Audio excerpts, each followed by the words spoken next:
அன்பிற்குரிய சகோதரர்களே, அவர் விவாதத்துக்கு வராம இருக்கிறதுக்கு என்னென்ன காரணங்களாக ஆரம்பத்துல அவர் முன்வைத்தாரோ அந்த ஒவ்வொன்றுக்கு வருவோம்.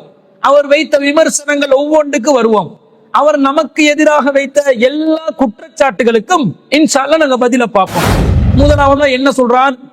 அப்துல் ராசிக்குடன் விவாதம் செய்வதற்கு எனக்கு முடியாத காரணம் அவருக்கு தகுதி இல்லை, அவருக்கு அந்த விவாதம் செய்வதற்கு அடிப்படையான தேவையான நாலேஜ் இல்ல, அதுக்கு சம்பந்தப்பட்ட அறிவு இல்லை என்பதனால நான் அவருடன் விவாதிக்க மாட்டேன் என்று ஒரு காரணத்தை முன்வைத்திருந்தார். அதுக்கு அவர் நியாயம் கற்பிக்கிறதுக்காக நொண்டி சாட்டுப்போக்குகளை, நொண்டி காரணங்களை முன்வைத்திருந்தார். என்ன முதலாவது சொல்றாரு, அவருடைய அறிவு பாருங்க எந்த அளவுக்கு அறிவாளி என்று.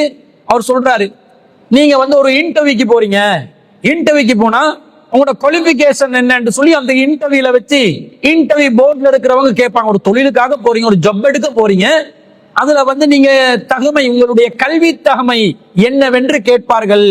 அந்த நேரத்துல நீங்க என்னுடைய கல்வி தகமையை கேட்பதற்கு நீங்கள் யார் என்று கேள்வி கேட்பீங்களா, அல்லது உங்களோட கல்வி தகமைக்கான சான்றிதழ்களை வழங்குவீங்களா? அந்த இடத்துல கேள்வி கேட்டா, கல்வி தகமை என்னிடம் கேட்பதற்கு நீங்கள் யார் என்று கேள்வி கேட்டால் அது எப்படி பைத்தியக்காரத்தனமோ அந்த மாதிரிதான் இவர்களுடைய நிலையும் இருக்கிறது. ரோட்ல போறவங்க கிட்ட நாங்க குவாலிபிகேஷன் கேட்கல, நம்மோட பஞ்சாயத்துக்கு வர்றீங்களே அவர்கிட்ட தான் குவாலிபிகேஷன் கேட்கிறேன்னு ஒரு வாதத்தை வைக்கிறார். இப்ப நீங்க 8ஆம் வகுப்பு வரைக்கும் படிச்சிருக்கீங்க, உதாரணத்துக்கு 8ஆம் வகுப்பு வரைக்கும் படிச்சிருக்கீங்க. நீங்க ஒரு ஸ்கூலுக்கு ஜாப், எனக்கு டீச்சிங் ஜாப் தாங்க அப்படின்னு கேட்டு போறீங்க. அப்ப அந்த ஸ்கூல்ல என்ன செய்வாங்க, அல்லது ஒரு பிரைவேட் ஸ்கூலுக்கு போறீங்க, அப்ப அவங்க என்ன கேட்பாங்க, உங்களோட குவாலிபிகேஷன் என்ன, உங்களோட நீங்க ஓலெவல் செஞ்சீங்களா, ஏலெவல் செஞ்சீங்களா, யூனிவர்சிட்டி முடிச்சீங்களா, என்ன குவாலிபிகேஷன் கேட்பாங்க. இப்போ நீங்க எப்படி குவாலிபிகேஷன் கேட்பீங்க அப்படின்னு சொல்லி போட்டு அவரோட சண்டை பிடிப்பீங்களா? நீங்க போய் ஜொப்ப கேட்டதுனால அவங்க இதை சொல்றாங்க. நீங்க ரோட்ல போகும்போது யாராவது உங்களை பிடிச்சி, உனக்கு நீ ஓலெவல் ரிசல்ட் செய்கிறா, நீ ஏலெவல் எழுதிக்கிறியா, அல்லது நீ அது படிச்சுக்கிறியா, இது படிச்சுக்கிறியா, ரோட்ல போறவங்க பிடிச்சி கேட்டா அது நியாயம் இல்ல. விளைஞ்சா நாங்க இப்போ நாங்க அவர் இதை படிக்கணும், இவர் இதை அதை சொல்ல வரையில நீங்க எங்களை விவாதத்துக்கு அழைச்சிக்கிறீங்க. முஃபாரிஸ் ரஷாதி, முஃபாரிஸ் தாஜின் ரஷாதி விவாதம் அழைச்சிங்க. அதனாலதான் நாங்க அதை கேட்டோமே தவிர, நீங்க ரோட்ல போனா நடந்து போனா உங்களை பிடிச்சி நீ ஓலல் எடுத்துக்கிறியா, நீ உனக்கு உசூல் தெரியுமா, ஃபிக்கு தெரியுமான்னா பைத்தியம் அது. அன்பான சகோதரர்களே, இந்த கல்வி தகமை இன்டர்வியூ என்ற உதாரணம் எடுத்தாரே, இது இந்த மார்க்கத்துல நடக்கிற விவாதங்களுக்கு பொருந்துமா? கொஞ்சம் யோசிச்சு பாருங்க. இஸ்லாமிய மார்க்கம் என்பது ஜொப்புக்கு போறதுக்குரிய கல்வி தகமை சம்பந்தப்பட்ட ஒன்றா, அல்லது அனைவருடைய வாழ்க்கையிலும் இருக்க வேண்டிய ஒன்றா? இன்டர்வியூக்கு ஒருத்தன் குவாலிபிகேஷன் இருந்தவன் தான் வர வேண்டும் என்று விளம்பரம் செய்வான். அப்ப அந்த விளம்பரத்துல எது கல்வி தகமை என்று அவன் குறிப்பிட்டு இருப்பானோ அவர்கள் தான் அந்த ஜொப்புக்காக, அந்த தொழிலுக்காக, அந்த வேலை வாய்ப்புக்காக அவன் விண்ணப்பிக்க வேண்டும். எவன் தொழில் தகமை இதுதான் வேண்டும் என்று கோரிக்கை வைத்தானோ அந்த தொழிலுக்காக விண்ணப்பிப்பவன் எனக்கு ஜொப்ப தாங்க என்று சொன்னா, நாங்க சில குவாலிபிகேஷன் கேட்டிருந்தோமே அது உங்ககிட்ட இருக்குதா இல்லையான்னு கேட்பான். இது அப்படிப்பட்டோம்னா மார்க்கம் பேசுவது என்பதும் சத்தியத்தை நிலைநாட்டணும் என்பதும் இப்படிப்பட்ட ஒரு விஷயமா? சத்தியத்தை நிலைநாட்டுவது என்பது குவாலிபிகேஷனை வச்சுதான் நிலைநாட்ட வேண்டும் என்று அல்லாஹ் சொன்னானா? அல்லாஹ்வுடைய ரசூல் சொன்னார்களா? இதுதான் காலம் தொட்டும் வரக்கூடிய வழிமுறையாக இருக்கிறதா? யார் இந்த மார்க்கத்துக்கு எதிராக களமிறங்குவார்களோ அவர்களுக்கு எதிராக சத்தியத்தை நிலைநாட்டுவதற்காக வாய்ப்பு கிடைக்காதா என்று பார்த்து அப்படியே வரிஞ்சு கட்டி கொண்டு போய் பதில் சொல்வதற்கு கடமைப்பட்ட அழைப்பாளர்கள், ஆலிம்கள் இன்னைக்கு என்ன நிலைமைக்கு போயிட்டாங்க? சுன்னத் வல் ஜமாத்காரன் எப்படி கேட்டானோ, ஆரம்பத்தில் உனக்கு அந்த தகுதி இருக்குதா, இந்த தகுதி இருக்குதா, உனக்கு நஹ்வு தெரியுமா, தஃப்சீர் தெரியுமா, 16, 17, 18 கலை தெரியுமான்னு கேட்டு பந்தா காட்டினாங்களே, அதே பந்தாவை இவர் நவீன வடிவத்தில் கொடுத்து கொண்டிருக்கிறார். அன்பிற்குரியவர்களே, இஸ்லாமிய மார்க்கம் இந்த சத்தியத்தை நிலைநாட்ட பயணம் சம்பந்தமாக, இந்த பணி சம்பந்தமாக எப்படிப்பட்ட ஒரு அணுகுமுறையை சொல்கிறது? அல்லாஹ் தஆலா திருக்குர்ஆன்ல 2வது அத்தியாயத்தில் 111வது வசனத்தில் சொல்றான், வகாலு லை யதுகுல் ஜன்னத இல்லா மன் கான ஹூதன் அவ் நஸாரா. வேதக்காரர்கள் சொன்னாங்க, யூதர்களாக இருந்தாலோ அல்லது கிறிஸ்தவர்களாக இருந்தாலே தவிர சொர்க்கத்துக்கு நுழைய முடியாது என்று வேதக்காரர்கள் ஒரு வாதத்தை வைக்கிறார்கள். அல்லாஹ் சொல்கிறான், தில்க அமானியுஹும், இது அவர்களுடைய வெறும் கற்பனை யூகம்.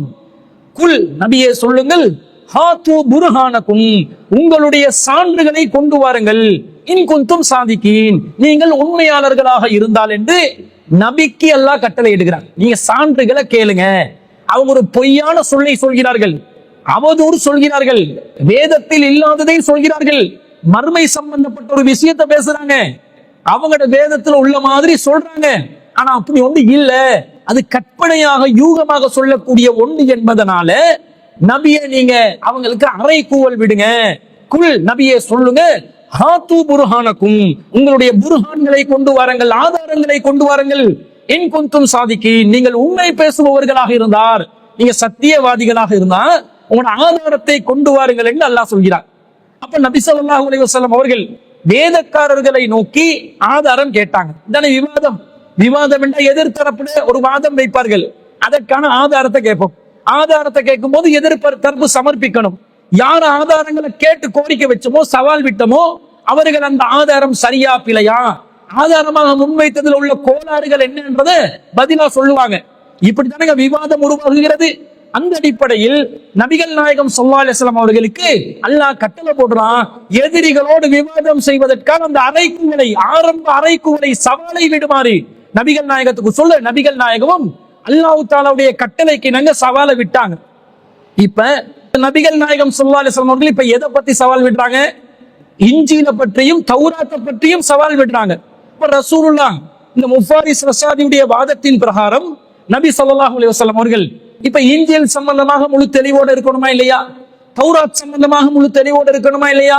தௌராத்துல அடிப்படை என்ன, உசூல் என்ன, நூல் வடிவம் என்ன, எப்படி அது பாதுகாக்கப்பட்டுச்சு, எந்த முறையில தௌராத்தில் உள்ள கருத்துக்கள் இருக்குது, தௌராத்தை யூதர்கள் கிறிஸ்தவர்கள் வைத்திருக்கிறார்களா இல்லையா, அல்லாஹ் சொல்லக்கூடிய இந்த ஆதாரம் அவர்களிடம் இருக்குதா இல்லையா, இதை எல்லா உசூல்களையும் தெரிந்துதான் நபிகள் நாயகம் ஸல்லல்லாஹு அலைஹி வஸல்லம் அவர்கள் முஃபாரிஸ் ரஸாதியுடைய கருத்து பிரகாரம் அறைகூவல் விட்டிருக்க வேண்டும். ரசூல் ஸல்லல்லாஹு அலைஹி வஸல்லம் முன் சென்ற வேதங்களை வாசித்து இருந்தார்களா? அது சம்பந்தமான ஞானம் நபி ஸல்லல்லாஹு அலைஹி வஸல்லம் அவர்களுக்கு இருந்ததா? இல்லை என்று அல்லாஹ் சொல்கிறான். அல்லாஹ் ரப்பல் ஆலமீன் திருக்குர்ஆன்ல 29வது அத்தியாயத்துல 48வது வசனத்தில் சொல்கிறான், வமா குன்த தத்லு மின் கப்லிஹி மின் கிதாபின், நபியே இதற்கு முன்னால் நீங்க எந்த ஒரு வேதத்திலும் வாசிக்க கூடியவராக இருந்ததில்லை. வலா தஹுத்துஹு பியமீனிக, உங்களுடைய வலது கரத்தால் இனிமேல் நீங்கள் எழுதக்கூடியவரும் அல்ல. இதன் லர்தாபல் முப்திலூன், அப்படி நீங்கள் எழுதி இருந்தால் வீணர்கள் இருக்கிறார்களே அவர்கள் சந்தேகப்பட்டிருப்பார்கள் என்று அல்லாஹ் சொல்றான். அல்லாஹ் என்ன சொல்றான்? ரசூலுல்லாஹ்வுக்கு கிறிஸ்தவர்கள் இன்ஜீலில் எதை வைத்திருக்கிறார்களோ அது சம்பந்தமாக ரசூலுல்லாஹ் வாசித்ததில்லை.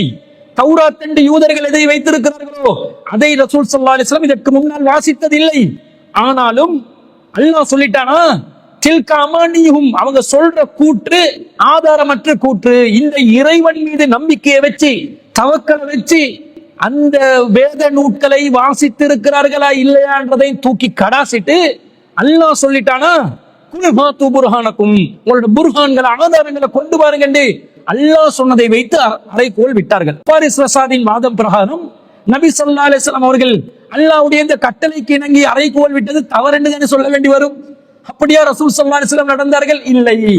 எதிர்த்தரப்புல ஒரு விஷயம் தவறு என்றால் நம்முடைய குர்ஆனை வைத்து அதை நிரூபிப்பதற்கு நாங்கள் தயார் என்ற மனோநிலையில், அவன் எண்ணத்தை வச்சிருப்பான், எந்த நிலைமையில இருப்பான், அவன் இட்டு கட்டி சொல்றாங்க இல்லையா, நமக்கு அவசியம் கிடையாது.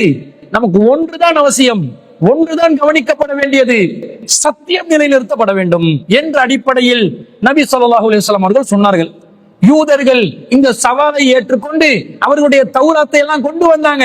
கொண்டு வந்து ஆதாரம் காட்ட முடிஞ்சுச்சா? முடியல. ஒவ்வொரு கட்டத்திலும் நபி ஸல்லல்லாஹு அலைஹி வஸல்லத்துக்கு எதிராக தௌராத்ல இப்படி இருக்குது அப்படி இருக்குது என்று சொன்ன நேரத்தில் எல்லாம் கைவிரல்களால் தௌராத்திலே சில வசனங்களை மறைத்துக் கொண்டுதான் வாசித்தார்கள். நபி ஸல்லல்லாஹு அலைஹி வஸல்லம் அவர்கள் அதை முறியடித்தார்கள். அது பிழை என்று சுட்டிக்காட்டினார்கள். கையை உயர்த்த சொன்னார்கள். அதுல என்ன இருக்குது என்று வாசித்து காட்ட சொன்னாங்க. அவர்களுடைய பொய் அம்பலமானது. இதுதான் விவாதத்தின் அடிப்படை. ஜிதால் என்று சொன்னால், விவாதம் என்று சொன்னால், தர்க்க சாஸ்திரம் என்று சொன்னால், எதிர்த்தரப்பு எந்த தகுதியில எந்த தகமையில இருக்கிறான் என்றதை பார்த்து செய்வதல்ல. எந்த காலத்திலும் அப்படி விவாதம் நடந்ததில்லை. அதனால் தான் நூஹ் அலைஹிஸ்ஸலாம் அவர்களும் இப்ராஹிம் அலைஹிஸ்ஸலாம் அவர்களும், இன்னும் சொல்ல போனால் மூசா அலைஹிஸ்ஸலாம் அவர்களும் எதிரிகளுடன் பல சந்தர்ப்பங்களில் விவாதம் புரிந்திருக்கிறார்கள். அவர்கள் தகமையை பார்க்கவில்லை. அவர்கள் பொய்யர்கள் என்று தெரியும், அவர்கள் அசத்தியவாதிகள் என்று தெரியும், இருட்டடிப்பு செய்பவர்கள் என்று தெரியும், வழிகேடர்கள் என்று தெரியும். ஆனா தூதர்கள் என்ற வகையில சத்தியத்தை நிலைநாட்ட வேண்டும். முன் வருவார்கள், நிலைநாட்டுவார்கள். அவன் எந்த குவாலிபிகேஷன்ல இருக்கிறான், படிச்சிருக்கிறானா இல்லையா, இது ஒரு வாதமே இல்லை என்பதை இஸ்லாமிய மார்க்கம் நமக்கு வழிகாட்டுது. இதுக்கு மாற்றமாக தகுதி தேடுறவன் தகுதி, உங்ககிட்ட தஸ்கியா எடுத்து உங்ககிட்ட விளக்கம் எடுத்து சர்டிபிகேட் எடுத்து தான் உங்களோட விவாதம் செய்ய வரணும்னு சொல்லி எந்த மார்க்கத்துல இருக்குது, எந்த குர்ஆன் வசனத்துல இருக்குது, எந்த ஹதீஸ்ல இருக்குது, எதுவுமே கிடையாது. அப்ப பொய்யர், அசத்தியவாதி இவர் முன்வைத்த இந்த தகுதி என்ற போர்வையில் நழுவுவதற்கு ஒரு காரணத்தை ஏசி அறைக்குள்ள ஓசியா இருந்து ரூம் போட்டு யோசிச்சு சொல்லி இருக்கிறாரே தவிர மார்க்கத்தின் அடிப்படை இல்லை என்பதை இதன் மூலம் நாங்கள் தெரிவித்துக் கொள்கிறோம்.